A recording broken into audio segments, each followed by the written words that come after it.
Well, thank you all for joining us. I want to introduce Barbara Demick today. That beautiful space that she's in is the New York Public Library. She's a fellow there this year. She has been a staff writer for the Los Angeles Times and a contributor to the New Yorker, and a press fellow for the Council on Foreign Relations. So it comes as no surprise that she is an expert in pulling together a great story. But I also recently saw that this book has won the New York Best Books of 2020 honorable mention on the podcast. So I think there'll be lots of people reading, and I know that at least one person who's on the talk, Alan Carlson, has already used it in his class, and I will be using it on a class on local history that I'm teaching next semester. So I want to congratulate Barbara on this fantastic work and turn over the floor to her to introduce the book a little bit and show us some images of this difficult to reach place. I was talking to Barbara earlier about this site, Ngaba, and I've been trying to reach it since 1990 and all through the 90s and never succeeded. So now Barbara has filled in a gap on the Tibetan Plateau for me and all of us. Thank you so much, Barbara. Thank you so much, Gray. I must admit, I'm like totally intimidated to speak to this group. You know, the disclaimers will come out. I'm a journalist. I'm not a Tibet expert. I don't speak the language. My Chinese is not great. So I approached this as a reporter. I spent 7 years living in China and moved back to New York in 2014. And at that point, I realized I was in a really good place to learn about Tibet because I came to many, many programs sponsored by Modern Tibetan Studies, and that really helped to fill in my education. And you all know so much more than me, but I won't go on like this. From the time I moved to China in 2007, I had sort of decided I would write about Western China. It felt to me like the eastern part of China was like just blanketed with coverage, and you know, sort of like the northeast corridor of the U.S., the the Boston to Washington Amtrak line. You know, that was what everybody focused on, and to me, the most intriguing part of China was out west. And I'd also just come from the Korea Bureau, and I was finishing a book about North Korea.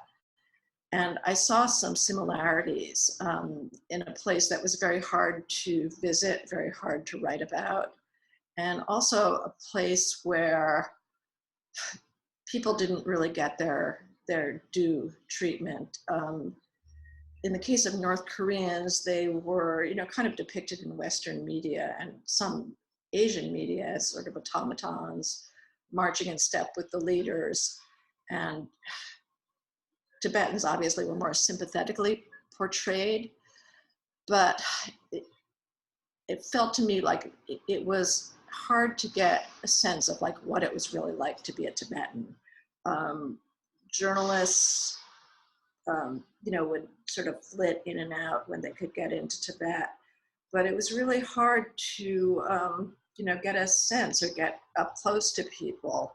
And I think there was, you know, a way in which the experience of Tibetans was, you know, lost in the geopolitics that some of the foreign policy experts felt that Tibetans really didn't have much agency in dictating their future.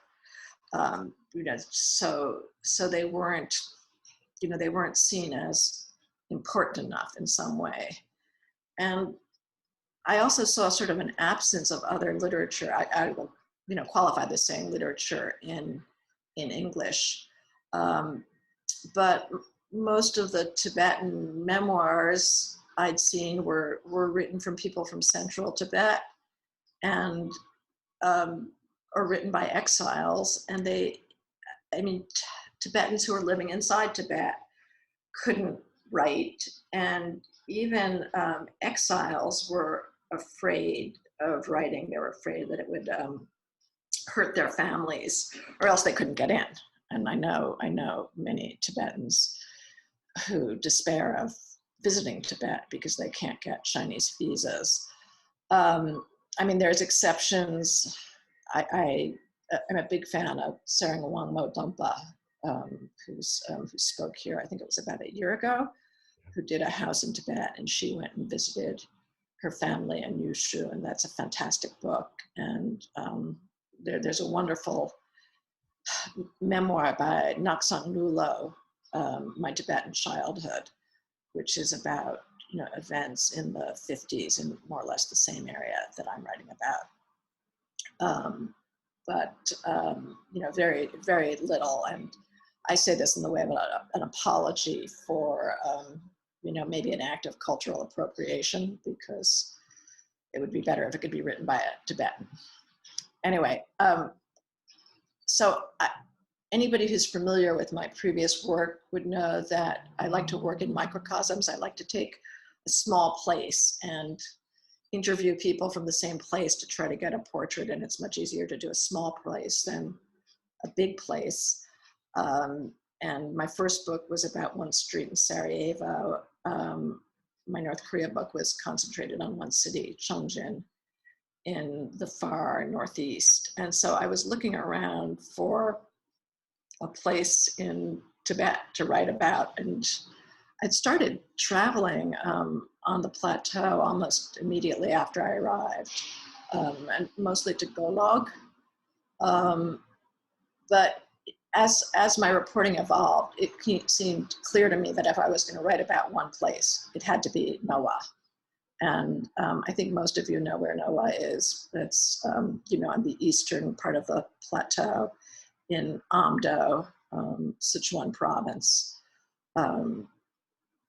And outside of Lhasa, the demonstrations in Noa in 2008 were the most serious.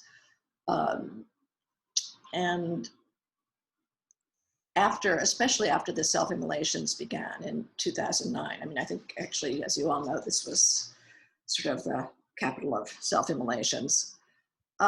It was really the hardest place for us to visit.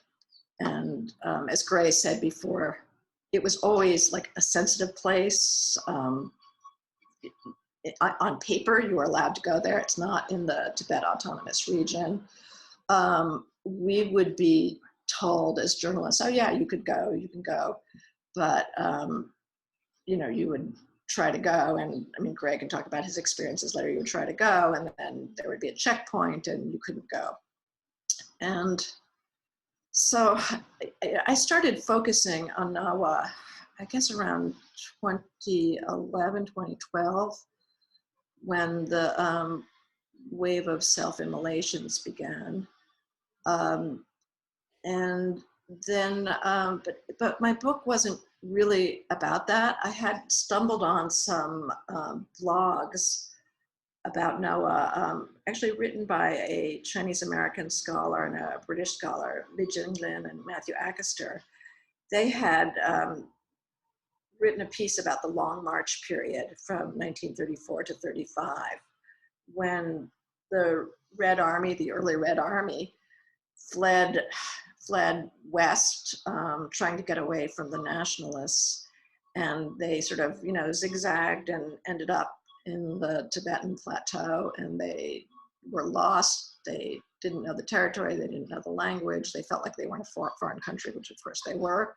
They didn't have food, and they ended up ravaging the food stocks of people's homes and monasteries, and they had eaten these little figurines made of sampa and butter.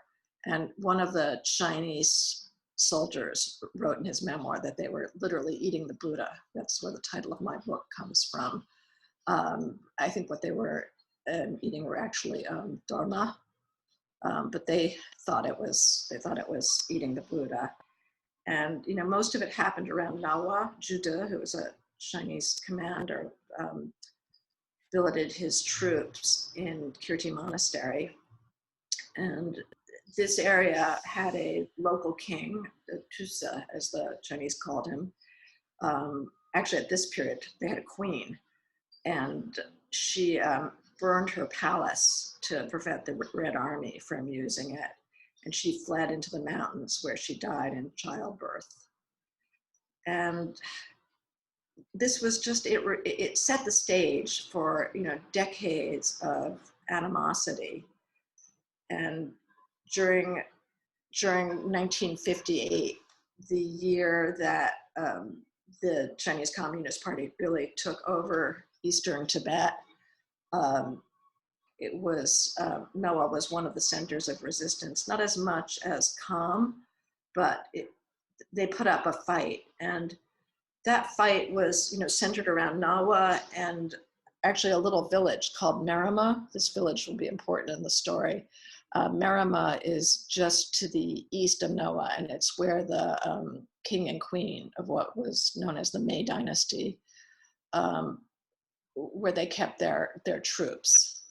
And this area, Noah and Marama, the village, was just always, always a headache for the Chinese. During the Cultural Revolution in 1968, there was an uprising, and Tibetans sort of joined a Red Guard faction known as the Hongcheng, the Red City. And they had, their idea was, well, Mao had said we should have freedom of religion, so we have to get rid of the current party leaders so we can exercise the freedom of religion that we were promised. And well, you can guess how well that went. So I started interviewing, everybody I could find from Ngaba. I should mention that my North Korea book is set in a city that I never visited. I went elsewhere in North Korea, but Chongjin, the city I wrote about, was really closed to foreigners. Few aid workers, but not too many. And Noah was, similar. It was the same kind of challenge. Journalists are kind of contrarian creatures, and if you tell us we can't go someplace, of course we want to go there. And so I did interviews in Chengdu and Golog, other parts of the Tibetan Plateau that were less sensitive. Anyway, the book really focuses on individuals, on people from Noah, and it's this is not, it's not an explanatory book, it's narrative nonfiction, so I tell the story through their eyes. And I'm gonna, if I'm able to screen share, I'm going to show you pictures of some of these people.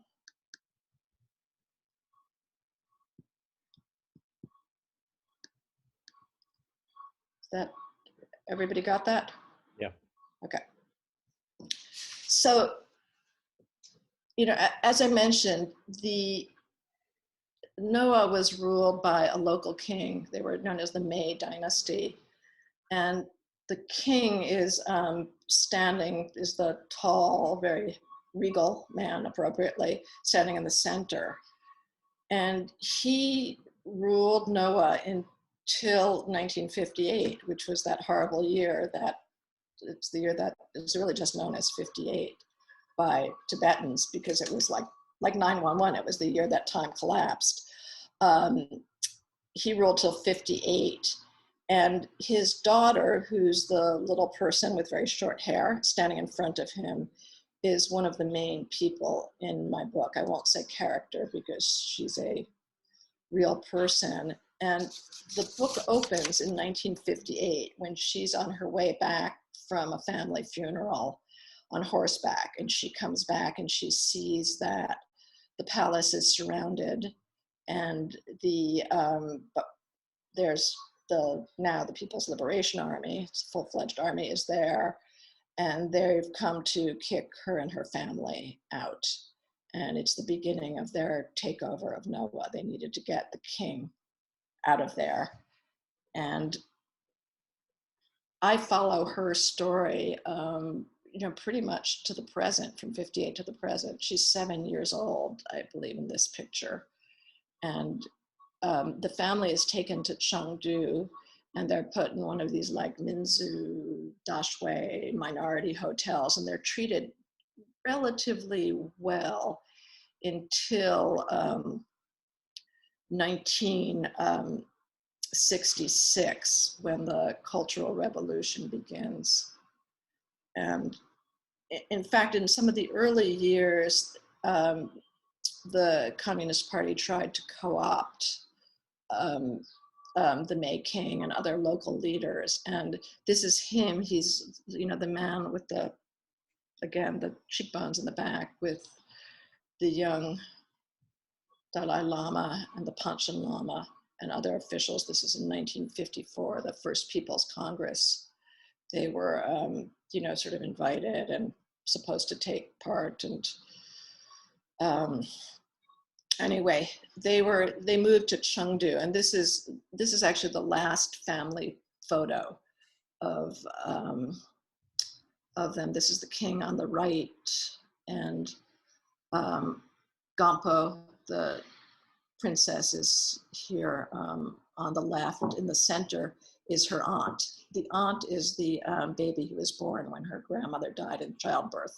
I don't know if you're following the continuation of history, but the king was the son of the grandmother who burned down the palace so that the Red Army wouldn't take it. And this photo was taken in Chengdu in 1966, just weeks before the start of the Cultural Revolution. And Gampo and her aunt, the girl in the center, were the only two who had survived. Within 2 years, everybody else in this photo was dead. The parents were either murdered or committed suicide. It's hard to really know what happened. Gampo was a student in Beijing, and she was, you know, almost hounded to death. Ended up being exiled to Xinjiang, where she met a Chinese exile to whom she's still married. And her story is quite complicated, but she now lives in Dharamsala. She was, until about 2 years ago, working for the exile government. And she's just an amazing person, because actually she forgot her Tibetan from all these years of living in China. She actually taught Chinese for a while. She's really quite a figure, and she worked as a translator for a while. And some of the story is told really through her. This is the palace, which is still there in Ngaba. It's sort of also in the eastern end of town in a village called Warma. And they keep on talking about reopening it as a tourist attraction, but as far as I know, it hasn't happened. And it was used for storage for some years and was locked up. But when I visited, this was 2014, the next door neighbors still remembered the king and the princess and had quite a bit to say. And they had set up a shrine in his memory. I'm sorry, I blocked out this guy's face for his protection, but you know, they spoke, hard to tell it, but they spoke really very highly of the king. They said he was, you know, had really encouraged commerce. There was a big market in Ngaba under his rule, and he had very good relations even with the Hui Muslims, which was not the case in many other areas of Amdo. And you know, didn't believe in capital punishment, didn't have serfs, was, you know, had a very progressive taxation system. I don't know, you know, I don't know how much is true and how much has been spin. I've also read a couple of small biographies of him that were written by farmer aides, but he seems to have been, you know, quite popular. This is another person who figures very prominently in the book. His name is Delick. He's known as Amdo Delick. And he was really a contemporary of Gampo's. He was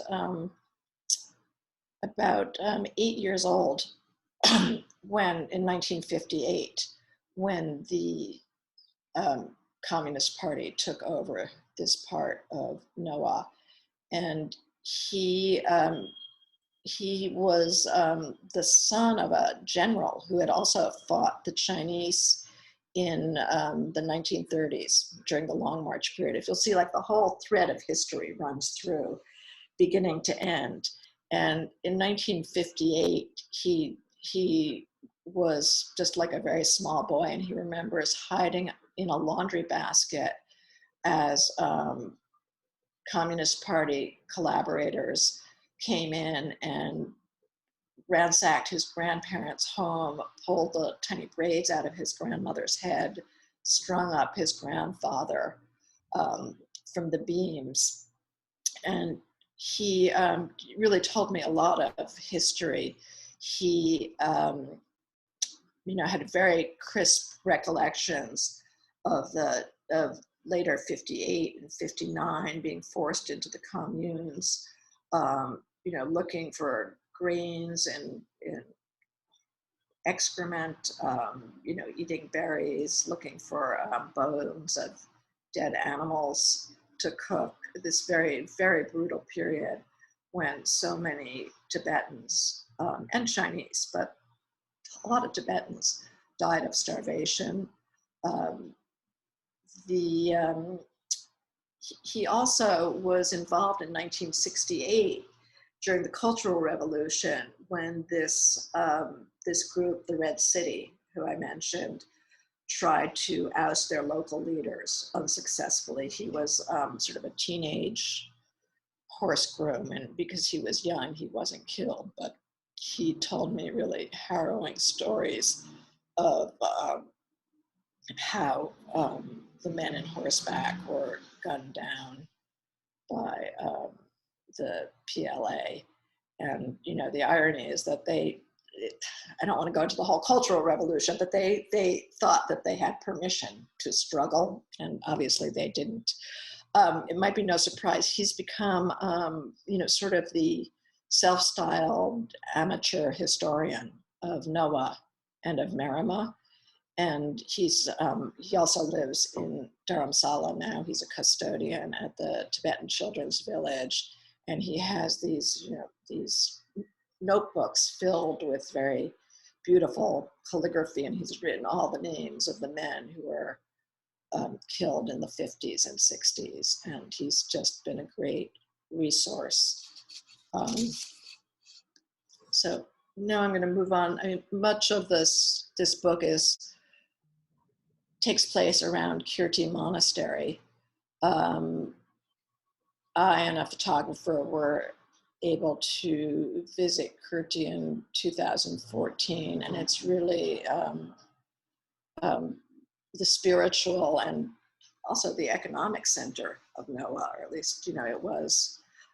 There's a lot of markets outside, and it's, quite a great place to spend time. It's obviously the social and cultural center as well. This is the debating. You've seen, I'm trying to not do too many travelogue photos. That's, you can see Noah from the top of the stupa. It's the cover of the book, but this is a stove for burning incense, and you can see some of the construction, sort of encroaching on the monastery in the background. This is another of the main people in the book. I refer to him as Dongtuk, wild baby yak. His real name is Rapton, and I can say that now because when I had interviewed him, I used just a nickname, but he said he's ready to come out. He's in India now. And he, I guess he's in his early 20s now, but you know, all of us love telling stories through children's eyes, and he really experienced firsthand the events leading to the self-immolation. The first one happened in 2009, and it was about a year after the 2008 protests, and it was really a commemoration for some of the people who had died the year before. But it really picked up in 2011, and Dongtuk witnessed the aftermath of what was really the first case. It's a young man named Punsok, who was a childhood friend of Dongtuk's, also from Marima.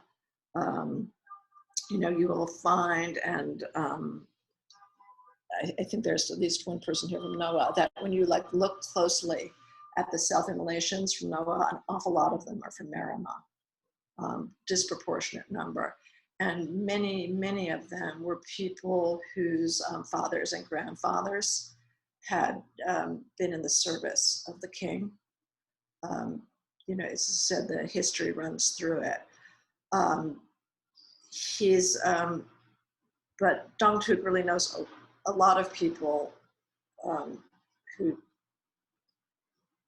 undertook this act. I know people don't like it when you say suicide, but his half brother also self-immolated, and he's as I said, a lot of the story is told through him. This is the entrance to Noah. I think this photo was taken in maybe 2012. I did not take it. It's from the Kirti Monastery in Dharamsala. I was like too scared to take out my camera, but I remember seeing these kind of checkpoints. By the time I started going in more regularly in 2014, the checkpoints were sort of sometimes a little bit more open and not quite as intimidating. But there was always, you know, depending on the situation, you know, how changeable everything is, but like 1 week it would be open, then it wouldn't be. And, you know, as you can see, it's a lot of it feels very Chinese. If we have time, I have a video where you can see all the China mobile stores and stuff. For a long time, a lot of the shops were Chinese owned, and there were complaints that there weren't enough signs in Tibetan, so they added the Tibetan language in sort of, you know, smaller font. And I'm told that a lot of it is grammatically incorrect and misspelled, and I can't really judge. I did see some English that was pretty Chinglishy, so I can imagine. I don't know, what do